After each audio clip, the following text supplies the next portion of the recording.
அனைவருக்கும் வணக்கம். பயிற்சி 15 இரண்டாவது வினா. ரூபாய் 300 ஒரு தொகை பணத்தை கூட்டினாலும் அல்லது ரூபாய் 300 அத்தொகை பணத்தை கழித்தாலும் கிடைக்கும் தொகைகளின் கூட்டுத்தொகை ரூபாய் 300 எத்தனை மடங்குகளாகும் கேள்வி கேட்டிருக்கு. இங்க 300 ஒரு தொகை பணத்தை கூட்ட சொல்லியிருக்கு. அப்ப 300 ஒரு தொகை கூட்டணும்னா என்ன தொகைன்னு உங்களுக்கு தெரியாது. அப்ப நாங்க இந்த தொகைக்கு எக்ஸ் போட்டு இருப்போம். அதுல 300 அத்தொகை பணத்தை கழித்தல் சொல்லியிருக்கு. அப்ப அதே தொகை வந்தனால 300ல இருந்து கழித்தல் எக்ஸ் போடுவோம். மூன்றாவது சொல்லியிருக்கு கிடைக்கும் தொகைகளின் கூட்டுத்தொகை என்று தந்திருக்கு. அப்ப நாங்க இரண்டையும் கூட்டினா 600 வரும்.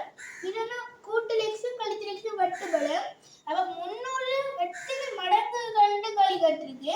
300 நான் 300 படி 2 படிக்கினா 600 வரும். அப்படி கேள்விகளோட 2 மடங்குகள்.